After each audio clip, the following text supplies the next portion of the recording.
당신의 건강을 플러스하는 시간 TV홈닥터 더 나은 클리닉. 여러분 안녕하세요, 박소영입니다. 여러분, 우리의 몸의 뼈도 스트레스를 받고 피로가 누적될 수 있다는 사실 알고 계셨나요? 어떤 게 문제가 되고 어떻게 해결을 해야 할까요? 선생님 도와주세요.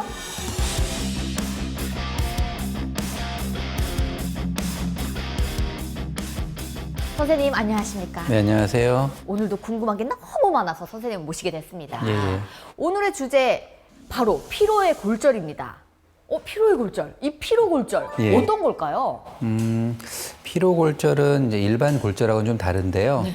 과도한 외력이 보통 일상생활에서는 안 생기고 과도한 외력이 반복적으로 그 같은 부위에 주어졌을 때 골절이 발생하는 걸 말합니다. 이 뼈도 계속 똑같은 거라면 이게 피로가 누적될 수 있다 이런 뜻이겠죠? 예, 그렇게 생각할 수도 있죠. 예. 이렇게 부러져서 생기는 골절과 또 다른 의미가 될까요? 예, 맞습니다. 이 사진을 좀 보시면은요. 네. 좌측에 있는 게 일반적인 골절입니다. 저 가운데 정도에 화살표 있는 부분 보시면 뼈가 부러져서 어긋나 있죠. 이제 네. 외력에 의한 골절이죠. 이제 오른쪽에 있는 사진 보시면 저기 가운데 동그라미가 있는 부분 있지 않습니까? 네. 저기가 이제 피로 골절이 되고 한 2, 3주 후에 이제 가골이 형성된 걸로 나타나는 건데요. 처음에는 엑스레이상에서 나오진 않아요. 근데 피로 골절이 이제 시간이 지나면 저런 식으로 발견될 수 있습니다. 아니 근데 이렇게 봐서는 골절이라는 생각을 못 할 것 같거든요. 이렇게 피로 골절이 누적되거나 오래 방치하게 된다면 어떻게 될까요? 결국 골절로 발전되게 될까요? 아무래도 이제 피로골절이 뭐 상지에도 생길 수 있고 하지에도 생길 수 있는데 하지 쪽이 좀 문제가 되는 경우가 더 많거든요. 피로골절도 골절은 골절이니까요. 발생 부위에 따라서 좀 다른데 이 허벅지뼈, 대퇴골, 그다음에 우리 정강이뼈, 경골, 그리고 발 쪽에서는 이 주상골이라는 게 있거든요. 그 부위에서 피로골절이 발생하면 제대로 치료받지 않으면 좀 문제가 커질 수 있습니다. 이렇게 초기에 알아채기가 정말 힘들 것 같아요. 예. 피로골절의 증상, 눈에 띄는 점이 어떤 게 있을까요? 딱 한 포인트 집어서 거기가 딱 아프다고 그래요. 여기가 아파요, 뭐 여기가 아파요 이런 식으로 통증이 있고 거기가 좀 살짝 이런 허벅지 같은 데는 티가 잘 안 나지만 이 발등 쪽 같은 데는 좀 부어 있기도 하고요. 그리고 아무리 생각해도 다친 적은 없는데 운동은 최근에 좀 많이 했다, 아니면 뭐 달리기를 많이 했다, 훈련을 했다 이런 식으로 조금 의심을 좀 해야 됩니다. 스트레스 골절 자체가 아닐까 하고. 예. 그렇다면 이 병원을 가기 전에 네. 스스로 체크해 볼 수 있는 자가진단법이 혹시 있을까요? 일단 본인이 가만히 있으면 괜찮은데 뭐 활동하거나 운동할 때만 통증이 있다든지 최근에 아니면 또 실제로 진짜 무리한 운동이나 장시간 걷는 거, 뭐 마라톤 이런 걸 했는지 이런 증상이 있으면서 이런 어떤 과거력이 있으면 스트레스 골절을 의심해 볼 수 있습니다. 그런데 이름이 정말 특이합니다. 이 피로골절, 예. 원인은 어떤 걸까요? 우리 몸의 정상 뼈의 어떤 형성과 흡수 사이클을 보면 이제 골 흡수라고 해서 그 파골 세포라는 것에 의해서 그런 골 흡수가 일어나고 없어졌으면 다시 생겨야죠. 그래서 골 모세포라고 해서 그러한 세포에 의해서 골 형성이 되는 이 사이클이 있거든요. 근데 피로골절이라 하는 것은 이제 골 흡수는 되고 그 다음에 형성이 되기 전에 또 충격이 가면서 또 골 흡수가 되고 이런 식으로 해서 이 사이클이 좀 깨지면서 골 형성이 안 되면서 거기에 이제 골절이 발생하는 걸 말합니다. 특히 이렇게 피로골절이 잘 생기시는 분들 특징이 있을까요? 예전에는 군인들 신병들에서 많이 생겨가지고 뭐 마칭 프랙처 행군 골절이라고도 했었거든요. 그 군인들한테 이제 발등 쪽 뼈 중족골이라고 해서 거기에 많이 생기고요. 그 프로축구 선수, 뭐 농구 선수 이런 분들 운동 많이 하잖아요. 그다음에 뭐 마라톤 선수, 운동 선수들한테 자주 생기고 뭐 발레 하시는 분들도 생길 수 있고 당연히 운동 좋아하는 일반인들도 생길 수 있고요. 혹시 평발인 사람에게 더 잘 생기기도 할까요? 피로골절은 이제 어떤 외력의 분포가 그 비정상적이면 더 발생할 수 있거든요. 평발도 마찬가지로 발에 해부학적 변형이 좀 있는 상태이고 그 외에 뭐 오다리가 있다든지 아니면 다른 뭐 다리 약간 소아마비 같은 게 있어서 다리 길이 차이가 있다든지 이런 식으로 해부학적 변형이 있다면은 피로골절이 더 발생하기 쉽습니다. 혹시 그렇다면 이렇게 흔하게 발생하는 부위는 어디일까요? 이제 체중 부하하는 쪽에서는 가장 흔한 거는 발에서 중족골이라고 해서 발등뼈라고 하죠. 그 부위 발생이 가장 흔하고요. 운동선수나 발레 이런 하시는 분들은 이 정강이뼈 이쪽 골절이 있고 그다음에 조금 연세가 있으신 분들 이런 분들은 허벅지 쪽 뼈가 골절되기 쉽습니다. 그 상지 쪽은 이제 하중이 가는 부분은 아니잖아요. 이제 근육의 수축에 의해서 잡아당기는 힘이 뭐 헬스 같은 거 하신다든지 네. 이런 경우에 이제 좀 골절이 피로 골절이 발생할 수 있고 이 치골에도 피로 골절이 발생할 수 있습니다. 치골에도 발생할 예, 수가 있는 배에 거예요? 이제 뭐 힘주시고 하는 걸로 해서 예. 그렇다면 이 피로골절은 어떤 검사로 확인을 해볼 수가 있을까요? 처음에는 엑스레이를 찍어도 나오지가 않습니다. 그래서 오시면은 먼저 얘기를 들어보고 뭐 사진을 당연히 찍어보겠죠. 엑스레이 찍으면 처음에는 피로 골절이 있다 하더라도 나오지가 않습니다. 근데 이제 진찰을 해보는 거죠. 어디가 아픈지를 눌러보면 그 부분을 누르면 조금 부어 있기도 하고 누르면 압통이라고 해서 깜짝 놀랄 정도로 좀 아파해요. 그러면은 이게 이제 두 가지 방법이 있는데 이제 일단 의심하고 깁스하고 볼 것인지 아니면 조기에 진단할 것인데 설사 진단이 조기 안 한다 하더라도 깁스는 일단 하거든요 저희가. 그래서 의심을 하고 엑스레이만으로 나오는 거는 이 가골이 형성돼야만 나옵니다. 그 주변에 이제 골절 부위를 이제 막이 싸는 거거든요. 네. 영상에 보이는 시기가 그 골절이 발생하고 한 2주에서 한 3주 정도 지나야 나옵니다. 그래서 어떤 분들은 아픈지 좀 지나서 오시는 분들도 있어서 그냥 딱 오고 사진 보고 이거 뭐 가골이 보이네? 아, 피로골절 아닌가? 이렇게 의심을 하는데요. 여기서 좀 주의할 점이 있는데 그렇게 보이는 영상이 꼭 피로골절은 아닐 수도 있거든요.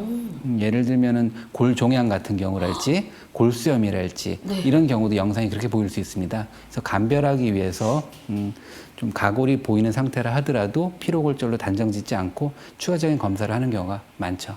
그리고 피로골절을 조기에 진단하는 방법 중에서 이제 골주사 검사라는 게 있는데 방사성 동위 원소를 우리 몸 혈관 안으로 주입을 해서 전신적으로 딱 우리 보면은 그 해골 그 전신 모형처럼 네, 나오거든요. 과학시간에 있잖아요. 네. 거기서 골절이 있는 부분 검게 나옵니다. 색깔이. 핫 업테이크라고 표현하는데 피로골절이 꼭 한 군데만 있다고 볼 수 없거든요. 운동선수들은 뭐 여러 군데 생기는 경우도 있기 때문에 전체적인 골 주사 검사를 해서 정확한 위치 확인을 할 수 있습니다. 이렇게 피로골절로 진단을 받게 된다면 어떤 치료가 이뤄질까요? 쉬어야 돼요, 무조건. 최고의 방법이네요. 예, 네. 운동만 멈추더라도 대부분의 피로골절은 자연적으로 좋아집니다. 예, 상지 쪽은 굳이 깁스까지 하는 경우는 드물고요. 근데 이제 다리 쪽으로는 아까 말씀드린 좀 안 좋은 골절들이 있거든요. 정강이뼈나 허벅지뼈, 뭐 발등뼈 이런 쪽은 지금 반깁스라고 해서 고정을 좀 해주는 게 좀 회복에 도움이 됩니다. 그럼 선생님께서 말씀해 주셨듯이 일반적으로 안정과 휴식을 잘 취하게 된다면 치료가 되면서 완치까지도 될까요? 예, 대부분 완치가 가능한데 그 진단이 안 되는 경우가 많아요. 이게 진단이 좀 중요하죠. 하지만 대부분의 경우는 완치가 가능합니다. 다행이네요. 이렇게 피로골절의 치료 시기를 놓치고 방치하게 되는 경우가 있잖아요. 예. 이랬을 땐 어떤 결과를 초래하게 될까요? 모든 모든 일에 그 가장 적절한 시기가 있잖아요. 뭐 고등학생들 공부 제일 잘하고 이럴 때처럼 그쵸? 골절도 그 골절되고 초기에 그 치료 어떤 능력이 가장 뛰어납니다. 우리 몸의 치료 능력이. 근데 일정 시간이 지나서 좀 그 치료 능력이 떨어진 상태에서 이제 그때 발견이 되면은 이제 가장 좋은 시기를 놓치는 거죠. 그래서 조기 진단이 가장 중요하고요. 만약에 이게 진단이 안 된다면 불류압이 되는 거거든요. 그 경우에 따라서는 이 완전 골절로 진행할 수도 있습니다. 아예 이렇게 부러져 버릴 수도 있는 거네요. 예. 그래서 완전 부러져 버리면은 뭐 일반 골절하고 똑같이 수술을 해야 되는 것이고요. 불류압이 되면은 정말 안 나아요. 그때도 역시 수술적 치료를 고려할 수 있습니다.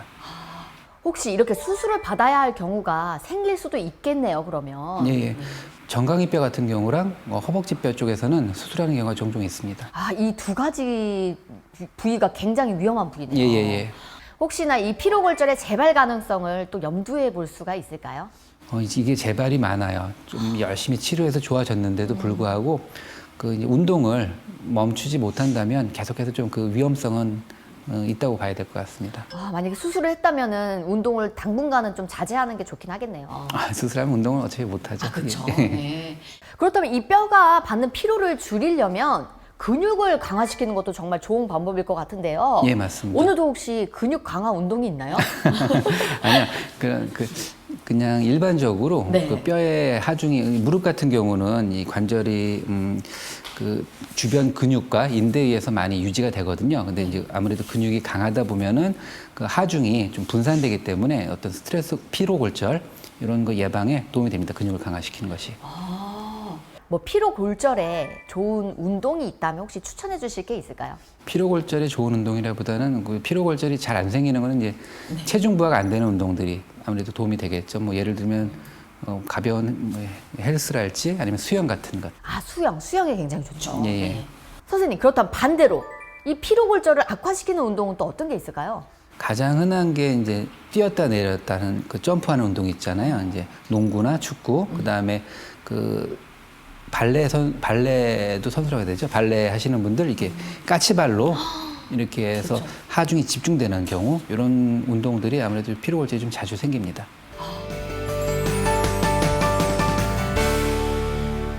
TV홈닥터 더나은클리닉, 오늘은 뼈에 가해지는 스트레스로 발병하는 피로 골절에 대해서 알아봤는데요. 지금까지 주요 내용 다시 한번 정리 시간 가져보도록 하겠습니다. 피로 골절을 한마디로 정의한다면 어떤 거였죠? 비정상적인 어떤 외력이 반복적으로 작용하면서 발생하는 골절입니다. 피로 골절의 원인, 어떤 이유가 있었을까요? 대부분은 운동이죠. 뭐 장시간 행군도 원인이 되고요.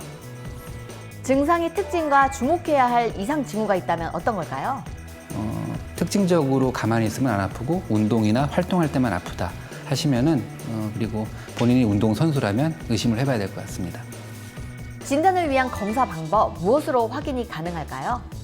초기에는 엑스레이로 진단이 안 되고요. 그 MRI나 그 골 주사 검사라는 검사를 통해서 확인할 수 있습니다. 피로 골절 치료의 핵심, 무엇이 중요할까요? 조기 진단이 가장 중요합니다. 미리 확인만 가능하다면 뭐 나빠지는 거 분류압이랄지 완전 골절로의 진행을 막을 수 있기 때문에 조기 진단이 가장 중요합니다. 예방법도 알려주시면 좋을 것 같습니다. 아프면 바로 병원 가시는 게 제일 좋습니다. 정답입니다. 네. 오늘은 정형외과 질환 피로 골절에 대해서 알아봤습니다. 예방을 위해 꼭 기억해둬야 할 사항, 내 몸을 혹사시키는 무리한 운동은 피하고 천천히 운동의 강도를 늘려나가는 것이 필요하겠습니다. TV홈닥터 더나은클리닉, 오늘은 여기서 인사드리도록 하겠습니다. 선생님, 오늘도 감사합니다. 네, 감사합니다. 안녕히 계세요.